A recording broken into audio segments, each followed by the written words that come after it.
What's wrong with the network?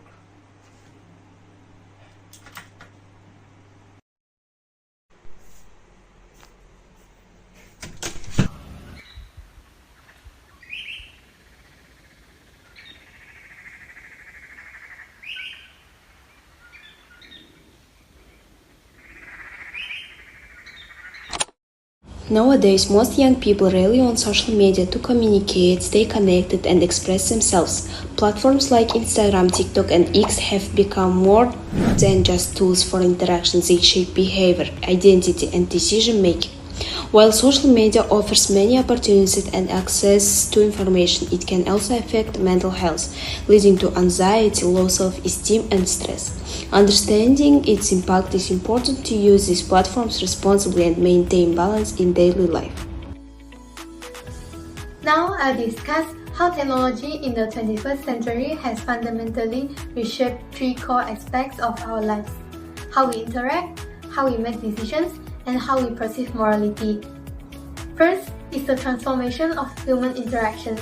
In the past, communication mainly happened face-to-face, allowing people to read emotions through tone, facial expressions, and body language. However, today, many interactions take place online through text messages, emojis, and image. While this makes communication faster and more convenient, it often reduces emotional depth can lead to misunderstanding. At the same time, people now present a curated self online, like showing only the best moments, turning interaction into a performance. And also, digital communities allow us to form bonds based on interests, not just geography, reshaping our sense of belonging. Furthermore, our decision making has also changed.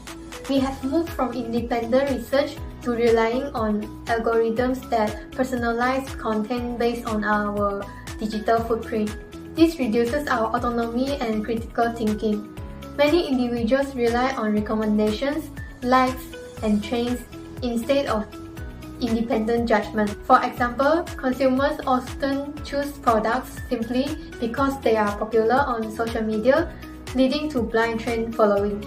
Moreover, technology is reshaping morality. Moral judgment is increasingly influenced by online trends rather than personal principles, weakening critical thinking. Additionally, anonymity online reduces our sense of responsibility, making harmful behaviors like cyberbullying and misinformation more common. In summary, technology has deeply transformed how we connect, decide, and judge right from wrong. While it offers connectivity and convenience, it also challenges our authenticity, autonomy, and accountability. Hello, I'm Jun Hong. I'm going to talk about how social media contribute to the growing mental health crisis among young. The correlation between the increasing use of social media and the acceleration of the mental health crisis among young is very clear.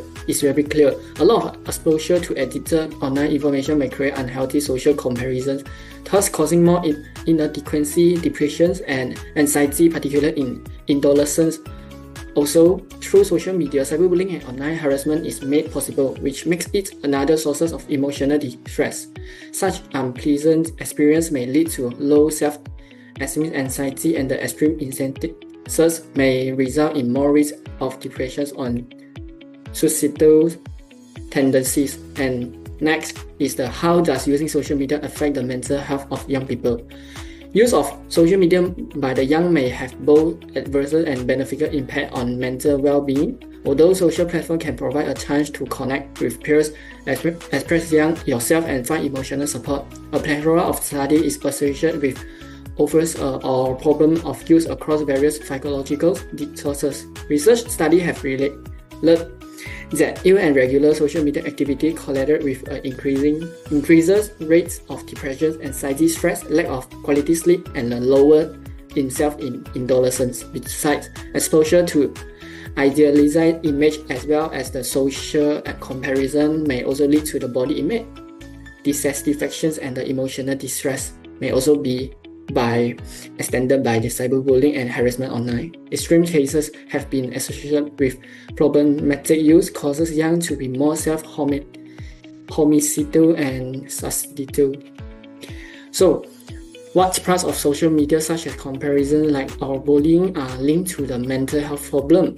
Some aspects of social media sites have been highly attributed to the increasing mental breakdown among the young. Studies have shown that the social comparison mechanism, appearance-based content, and cyberbullying are also some of the more detrimental factors that influence and physiological health of adolescents. So first is the social comparison and beauty standard. Social media has led to a mental illness in young people by fostering a culture of innocent social comparison and fostering beauty ideas that cannot be attained. Teenagers are often explored with well-moderation and photo-edited image, which causes them to contrast their looks and ways of living with online picture and perfectness.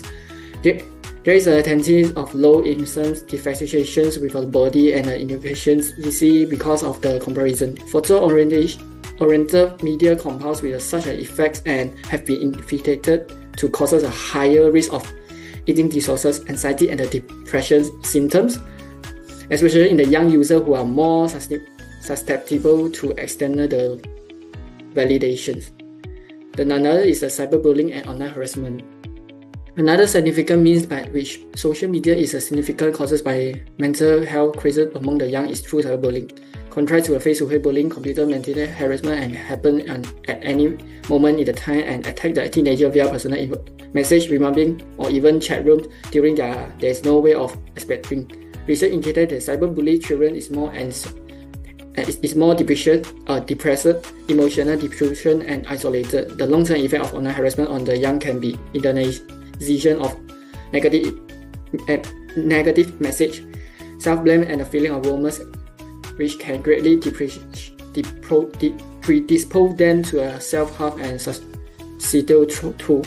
So, is there a connection between the rise of social media and the increasing in mental health issues such as anxiety and depression? Yeah, the relation is clearly whereby the increasing in the use of social media has been linked to the increasing number of mental health issues among the young, such as anxiety and depression. Systematic review that the mental analyzing of primarily use of social media in adolescents and young adults identify a strong positive correlation between the greater level of social media more and the more symptoms of depression, anxiety, and the stress. Of course, the results are indicated due to the increased use of the immersions of social media. It can lead to the worst physiological health in the young people. Even though these associations are not as strong in all studies, the general trend is a more adolescents engaged in social media, the more common anxiety and the more depressed symptoms there are. Hi everyone, let me start with a quick question. Have you ever opened TikTok just to take a short break and then suddenly realize 40 minutes have passed? If yes, then you are already experienced part of our research topic.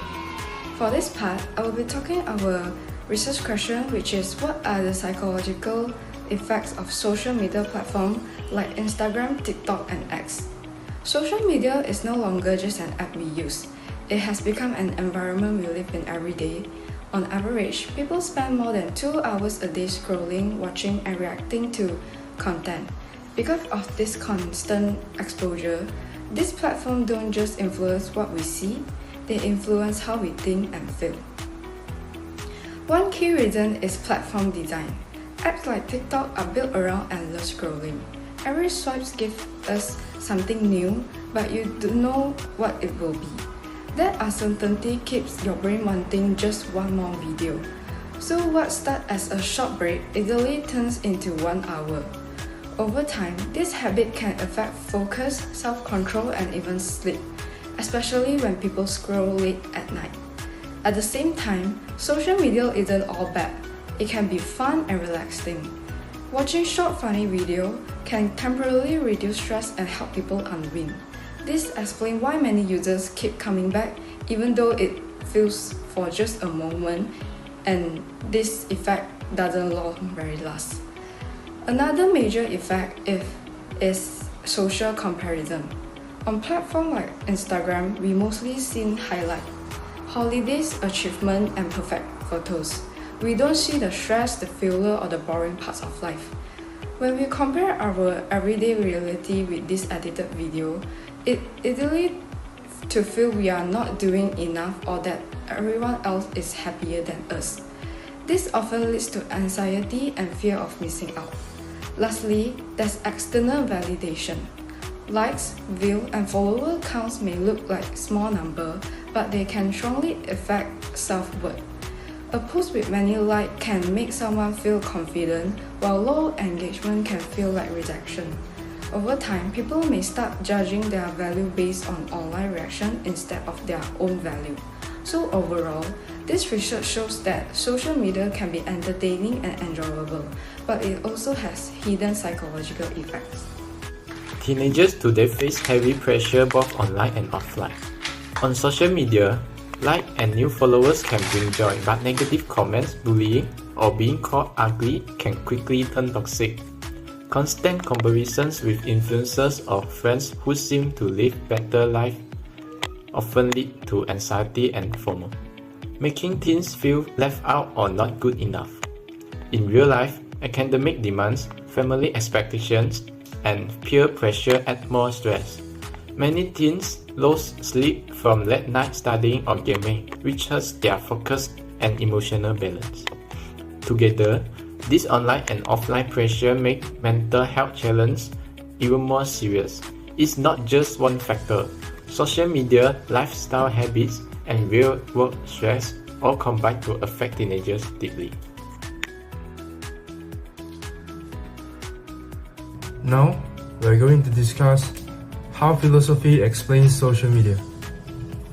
We keep trying to fix social media as if it were only a technical problem. Better algorithms, better features, better controls. But the truth is, this problem was never just about the code. It's about people. If we strip away the technology, what we find is a deep tension between our tools and our humanity. From a utilitarian perspective, we are living through what I would call a utility deficit. We are promised that global connection would lead to global happiness, but it hasn't. The brief dopamine hit from a notification cannot compensate from rising youth anxiety and declining long-term well-being. We optimize from quantity, more likes, more views, rather than quality. So now, we are digitally wealthy but emotionally bankrupt. This problem depends when we look at deontology. Tech companies often treat human attention as a resource to be extracted, not respected. Kant argued that people should always be treated as ends in themselves. But when algorithms push outrage just to keep us scrolling, that duty of care is violated. Our psychological weaknesses become business strategies. Through existentialism, the damage becomes personal. Sartre's idea of the gaze is now constant. We don't live our lives, we perform them. We curate authenticity until it becomes artificial, trading real presence for digital approval. So, what's the way forward? Virtual ethics. Aristotle's goal mean not rejecting technology and not surrendering to it, but practicing digital temperance. This aligns with kesopanan dan kesusilaan in the rukun negara.